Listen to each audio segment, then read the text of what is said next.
Тайна погибшей экспедиции. Астрахань, 1713 год. В город прибыл мангышлакский купец и заявил астраханскому вельможе, что он ни много ни мало хочет встретиться с императором Петром I. Якобы есть у него такая информация, что никакой царь перед ним не устоит. Его сиятельство удивился, но купца выслушал и решил лично сопроводить торговца в Петербург на встречу с царем. Итогом этой невероятной аудиенции стали несколько судьбоносных указов Петра I, несколько экспедиций, гибель нескольких тысяч человек и основание нескольких городов. Так что же такого сообщил этот купец императору? Зачем поворачивать реки вспять? Злой там бухарский хан или кто-то в этом роде перегородил реку, и теперь золото течет в другую сторону. Где искали путь к сокровищам Индии? Основной ее целью было разведать дорогу. И как Каспийское море помогло российскому императору парижским академиком стать? Петр I назвал казахские степи вратами к Азии. Трагические совпадения и смертельная география, индийский проект Петра I и недосягаемое золото Мангыстау, кровавый путь к несметным сокровищам, Великая степь, тайна погибшей экспедиции. Глава 1. Золото Мангыстау. Год 1714. Петергоф. Строительство загородной резиденции императора идет вовсю. Вот уже и замок заложили. Петр даже придумал, как будет главный фонтан выглядеть. Вообще-то у Петра Великого был несколько другой замысел. Но этот памятник был установлен через 10 лет после смерти Петра I уже при Анне Иоанновне. И так как Полтавское сражение, окончившееся победой русских войск, произошло в день Святого Самсония, поэтому вот Россия – это в образе Самсона. А лев – это Швеция, потому что на гербе этой страны как раз и был изображен лев. Но хоть и побили шведов под Полтавой, Северная война продолжается, а золота в стране не хватает катастрофически. До царя дошла информация о том, что где-то в Центральной Азии золотые россыпи, золотоносные реки. И в это время тот самый мангышлакский купец сообщением для императора лично через своего знакомого князя Бековича Черкасского астраханский вельможа организовал встречу с царем. Ему сообщили, там какая-то совершенно авантюрная история. Вот есть золотоносные не то Сырдарья, не то Амударья, и что там вот слитки прям в реке чуть ли не лежат, и даже слиток был приложен под, так сказать, как бы в реальности, и что злой там бухарский хан или кто-то в этом роде перегородил реку, и теперь золото течет в другую сторону. Как раз, а могло бы типа течь в российскую сторону. И река золотоносная теперь течет в Аральское море, а дамба-то, говорил купец, где-то близ Бухары, то есть в Бухарии построена. Петр I информацией чрезвычайно заинтересовался, его вообще восточное направление привлекало. Петр I назвал казахские степи вратами к Азии. Впервые русские начали отправлять свои военные экспедиции на эту территорию в конце 17-го, начале 18 века.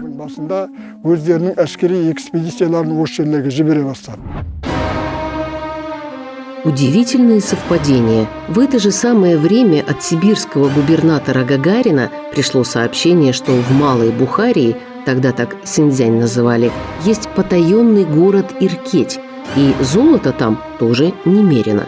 Скорее всего, имелся в виду Яркент, джунгарам тогда принадлежал. А тут еще и хивинский посол подтвердил, что, мол, есть на Амударье золото, и попросил Петра I о постройке крепости на Каспийском море, чтобы от джунгарского хана отпор иметь. Бухария и Бухара, видимо, показались императору одним и тем же направлением, впрочем, как и Иркеть. плато Устюрт тогда Иркетскими горами называлось. Петр-то в свое время смотрел на эти территории достаточно, скажем так, однобоко. Он тоже ничего не представлял. И повелел Петр и потаенный город разыскать, и реку Золотоносную вспять повернуть. Точнее, вернуть в старое русло. Во всяком случае, Петр дал указание найти это место и разгородить реку так, чтобы она текла правильно. То есть это настолько авантюрный, настолько фантазийный эпизод. Впрочем, как выяснилось позже, в фантазиях этих было и немало правдивых деталей. Итак, в мае 1714 года экспедиция подполковника Бухгольца отправилась песочное золото на Иртыше искать.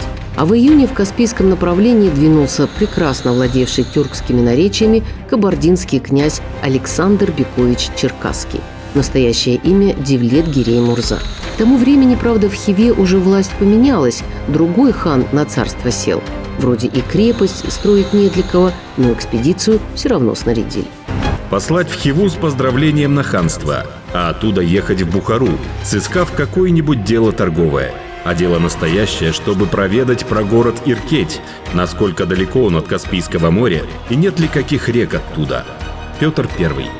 О невероятных приключениях князя и его трагической судьбе Пушкин намеревался роман написать. Не успел, но неоднократно упоминал в незавершенном труде, посвященном Петру I. Может, потому что жизненные обстоятельства предка Александра Сергеевича и Бековича Черкасского во многом схожи. Это был тоже очень интересный деятель, и его происхождение мало. Он был одним из сподвижников Петра I. И не просто сподвижник. Потомок знатного рода, похищенный в детстве, крестник Петра I, им же отправлен на обучение в Европу, а до того воспитывался в благородном семействе Голицына, наставника государева. И при содействии, опять же, императора Черкасский женился на дочери Голицына. В общем, князь отправился в поход, еще не зная, какие трагические события ждут и его семью.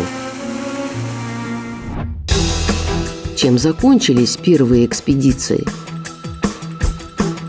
Куда направился князь? И нашел ли он золото? Глава 2. Секретные поручения. Дать князю Черкасскому, отправленному для некоторого нужного дела, о котором сам объявит, в Астрахань и на Каспийское море 1500 солдат, 5000 рублей, исполнять без замедления все требования князя. Петр I. Кроме того, приказано взять с собой мастеров горного дела, чтобы в золоте разбирались. Чиновникам велено никаких препятствий Черкасскому не чинить, и казаков яицких 5000 еще с собой прихватить. Сначала подготовка в Астрахани, но зима 1714 года выдалась ранняя. Князю не удалось даже до Гурьева дойти, нынешняя Тырау. Разыгрался сильный шторм, и часть судов просто разметала по морю, побила о берег, и он вернулся в Астрахань. Весной следующего года он вновь отправился в путь. Флотилия судов вышла в Каспийское море. Цели, в первую очередь, изыскательные. В то время Каспий и для России, и для Европы море плохо изученное, карты весьма приблизительные, и это еще мягко сказано. До Петра Каспийское море на картах обозначалось по сведениям, собранным в Африке за 1500 лет, а именно по Птоломею Александрийскому. Карл Берр, один из основателей Русского географического общества. Поэтому переоценить то, что сделал князь Черкасский, невозможно. Он первый из европейских исследователей проплыл по всему восточному побережью Каспия. Сегодня в основном это территория Мангыстауской области. Он подготовил карту пройденных маршрутов, карту азиатских регионов.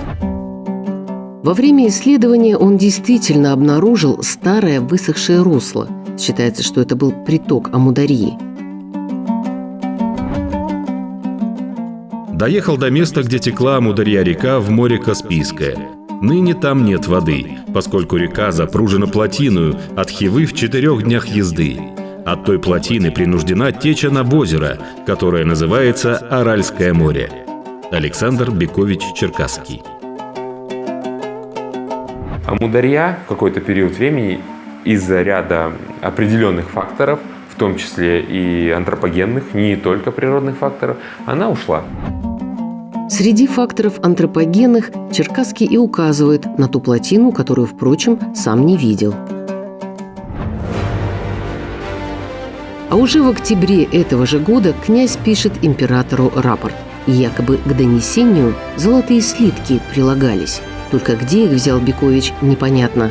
Так это или нет, но Петр I велел прибыть к нему лично. В феврале 1716 года Черкасский презентовал императору карту Каспийского моря, получил от царя новое звание капитана гвардии и тут же отправился назад с новыми поручениями. Всего 13 пунктов. Один из них – до Аральского моря дойти и плотину все равно найти. Громадная слишком территория для того, чтобы им посетить все это, учитывая еще трудность перемещения в тот период. Часть поручений выполнить удалось. К примеру, основать 3 крепости, где потом города появились – Туркменский, Туркменбаши и Казахстанский, форт Шевченко. Последний на мысе Тюб-Караган, на берегу залива, названного по имени Бековича – Александр Бай. А еще в указе Петровым был пункт и совсем авантюрный, которым император давно интересовался – отправиться за индийскими сокровищами. Где находится путь в Индию? Какие секретные задания были у Бековича? И как погибла семья князя? Глава 3. Индийский мираж. Для путей дальних по рекам, по Сырдарье для проведывания золота и потом по Амударье в Индию под образом купчины, надобно дать денег на проезд, чтобы до места доехать и оттуда возвратиться и дело управить по воле царского величества. Александр Бекович Черкасский.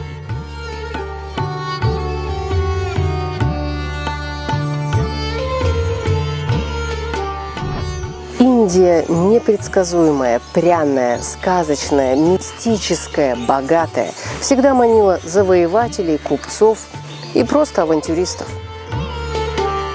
Авантюристический склад во многом определял характер и самого Петра I, и птенцов его гнезда, как их тогда называли. Начиная со Средневековья и вплоть до начала 20 века знаменитый индийский синдром, когда Индия, ее богатство, ее загадочность не давали покоя ни одному из европейских монархов. И как бы даже, можно сказать, бытовала пословица везде, что нет богатства и славы без Индии. Еще отец Петра, царь Алексей, путь этот проложить пытался, экспедиции в Индию снаряжал. Да и сам Петр уже отправлял посланника к великому моголу индийскому. Все походы были неудачны. Это в большей степени связано с торговыми интересами империи. И когда Петр I отправляет экспедицию Бековича-Черкасского в Хиву, ставится цель перед ней найти дорогу к Индии. В то время существовало стойкое убеждение, что по Амударье можно запросто в Индию добраться. Вот так и сложились задания для Бековича. Старое русло найти, плотину злым ханом построенную разрушить и заодно в Индии разведать о пряных зельях, каменьях да страусов привезти. А еще на Сырдарье золото поискать, по ней к потаенному городу Иркеть добраться. Ну и заодно подружиться со всеми местными правителями. Экспедиция Черкасского была разноплановой по роду своей деятельности. Она должна была и отрядила караван в Индию, которая носила торговый характер. Основной ее целью было разведать дорогу. Разведать дорогу через Персию в Индию Черкасский под видом купца снарядил Мирзу Кутлу Мухаммеда Тевкелева, человека надежного, мусульманина, личного переводчика Петра I. Было послано туда посольство во главе с Тевкелевым, толмачом, который, так сказать, как человек восточный татарин на российской службе, он как раз, вроде как знал языки и должен был вникнуть. Параллельно император российский наказал хивинскому послу в Петербурге, чтобы он тоже ехал в Индию и непременно привез оттуда попугаев и барсов. Но с походами опять ни у кого не сложилось. Просто заколдованная Индия какая-то. Тевкелев в бурю занесен в персидский город Астрабад, посажен в тюрьму и освобожден уже по смерти Бековича, старанием нашего посла в Персии, и возвращен в Астрахань без всякого успеха в предполагаемом деле. Александр Пушкин. А тем временем сам Бекович Черкасский из Гурьева, ныне Атырау, отправился плотину искать и с хивинским ханом договариваться. В 1716 году Бекович Черкасский через земли Мангыстау пошел в Хиву, но его поход завершился неудачей. И неудача его экспедиции связана с тем, что фактически она априори была обречена на провал. А неудаче предшествовала трагедия. Говорят, любили они друг друга безмерно. Она даже двух сыновей назвала именем князя – Александр-младший и старший. Вместе с 4 детьми Марфа Черкасская провожала мужа. Расстались в Астрахани. Семья отправилась домой, князь через Гурьев в Хиву. Бекович в это время получил известие, что жена его утонула с 2 своими детьми в Волге. Он впал в уныние и обезумел. Александр Пушкин. Его сына спасло чудо. Грудного младенца выбросило на берег, его подобрали рыбаки. Князь несколько дней не мог говорить и ничего не ел. Но он был человек долга и чести, задание государева все равно надо было исполнять. Летом 1717 года отряд шел по давнему караванному пути навстречу судьбе. Плато Устюрт, жара 50 градусов. Несколько недель дороги от колодца к колодцу. В нашем Мангыстау на плато Устюрт по сей день сохранились следы караванов. Места, где были караван-сарай. Климат здесь резко континентальный. Если летом здесь жара может быть на солнце до 70 градусов. Бекович четверть своего отряда потерял в палящей пустыне. Экспедиция была не подготовлена к подобным переходам. Катастрофически не хватало воды, оснащения, еды, да и просто знаний. А еще приходилось набеги местных разбойников отражать. И никто не знал, что самые страшные события ждали их впереди. Почему судьба князя поговоркой стала? Как Петра I академиком Франции избрали? И чем завершилась авантюрная кампания? Эпилог. Смертельный поход. Пропал как Бекович. Краткое пояснение. Большая беда, случившаяся с кем-то. Из словаря Владимира Даля.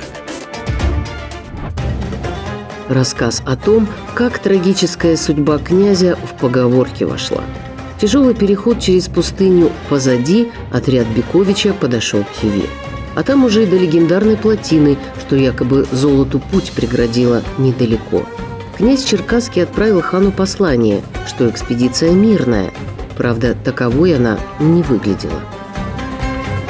Я считаю, кстати, большой ошибкой Бековича в том, что, выполняя императорский указ, он собрал огромную армию. По-моему, там 2500 человек, вооруженных пушками и так далее.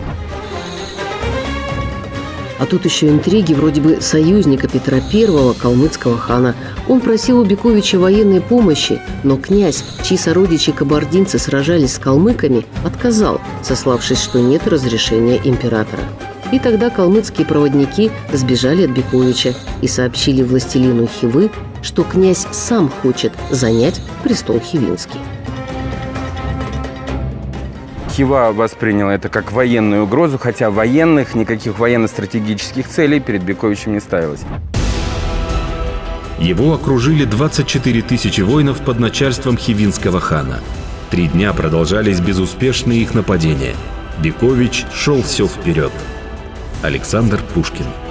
Хан решил действовать хитростью. Согласился на мирные переговоры, поклялся на Коране, что не причинит никому вреда, но не пустил солдат в город. Посоветовал разместиться в 5 кишлаках рядом. А потом ночью всех вырезали. Самого Бековича зарубили, содрали с него кожу, сделали чучело. Экспедиция Черкасского была разбита. Хан Хивинский послал к хану Бухарскому голову несчастного Бековича, хвалясь, что избавил себя и своего соседа от опасного врага. Бухарский хан изъявил негодование и назвал человека ятцем, чем угодил Петру, который через него вздумал возобновить свои предприятия. Александр Пушкин.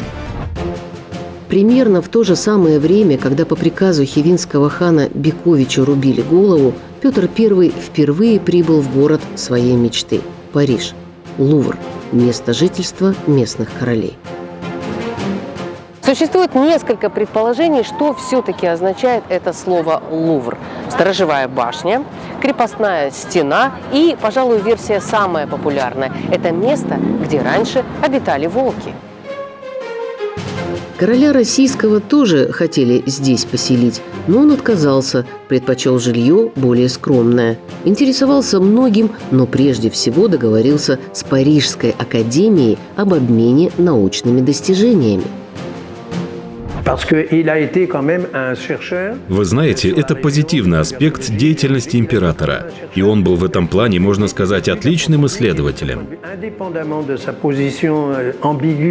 Петр подарил французам карту Каспийского моря, составленную Бековичем Черкасским. Французы царским подарком прониклись и сделали императора академиком. Но картой этой в самой России пользовались мало. Завистники после смерти Бековича принялись его очернять. Якобы все не так сделал. Прошло много лет, забытую карту нашли, и выяснилось, что изготовлена она на совесть. Плотины, конечно, не существовало, но золото и на Амударье, и Сырдарье действительно было, просто в другой стороне.